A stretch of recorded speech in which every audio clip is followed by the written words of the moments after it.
Histoire de singe, numéro 18. Jean-Luc Mélenchon et les singes. La Star Global 1 reçoit aujourd'hui Jean-Luc Mélenchon, l'une des figures emblématiques de la politique en France.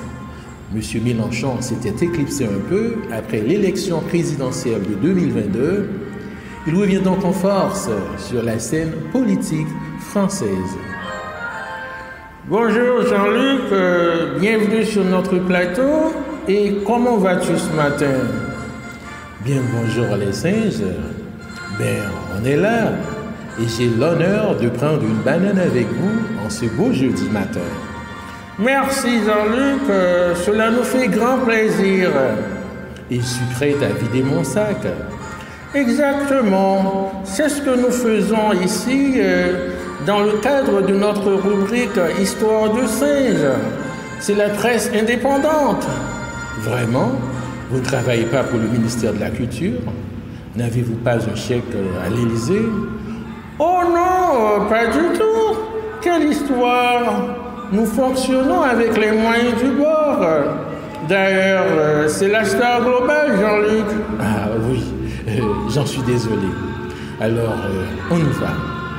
Dis donc, t'as fait un gros rebond sur l'échiquier politique national avec des critiques exacerbées à l'égard des Français, d'Emmanuel Macron en particulier et des Européens. Quand tout va mal, on devient des chiens de garde pour sauver ce pays et ce continent.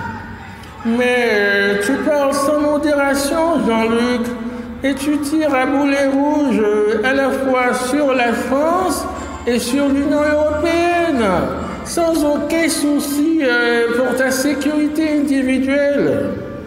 Écoutez les singes, j'aurai 73 ans le 19 août prochain. Donc, je suis un homme accompli, disons très révolu. J'ai réalisé des merveilles dans ma vie sur le champ de bataille en tant qu'ancien député, ex-sénateur et ministre socialiste. Au fait, je suis un insoumis. Je reste et demeure Jean-Luc Mélenchon.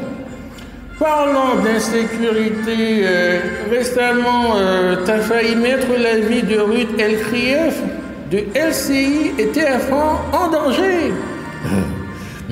Mais je le redis, Ruth a l'air emballée. Elle ne maîtrise pas, ou du moins elle fait fi de la vraie situation dans la bande de Gaza. Mais non, c'est très préjudiciable, Jean-Luc.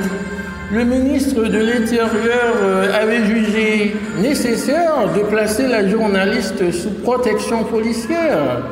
Et Gérald Darmanin n'était pas du tout content. Il avait dit que tu es un homme irresponsable. Tout le monde sait que M. Darmanin voit tout avec ou dans son œil droit. Depuis longtemps, il essaie d'orienter les affaires politiques de la France vers l'ultra-droite ou l'extrême droite, soi-disant qu'il n'est jamais voté pour Marine Le Pen. Mon œil. En pleine crise politique et gouvernementale, l'été dernier, plus précisément fin août, Emmanuel Macron avait fait appel au leader politique du terroir et tu te faisais plutôt remplacer par Adrien Taquet, le numéro 2 de ton parti. Je ne voulais pas rencontrer M. Macron, tout simplement. Mais quelle est cette animosité sous notre drapeau, Jean-Luc? Macron et Mélenchon, ça rime un peu, non? Ce jour-là, mon troisième œil ne m'avait pas guidé vers l'Élysée, en tout cas. Est-ce une affaire purement politique, spirituelle, mystique, ou tu as un problème personnel avec le président de la République? Je ne veux pas répondre à cette question. Passons à autre chose. Monsieur Mélenchon, on revient à l'élection présidentielle de 2022.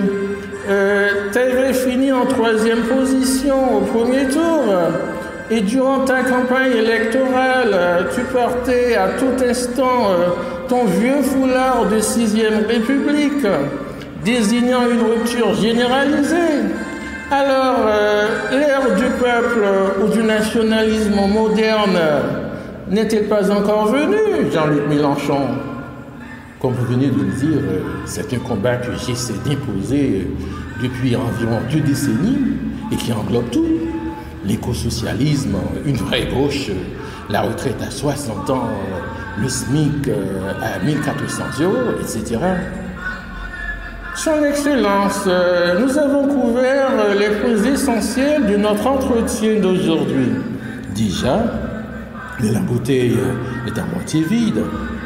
Tu seras l'invité de notre tout prochain numéro d'Histoire de singe. En effet, je serai très ravi de revenir sur votre plateforme et de déguster encore vos bananes.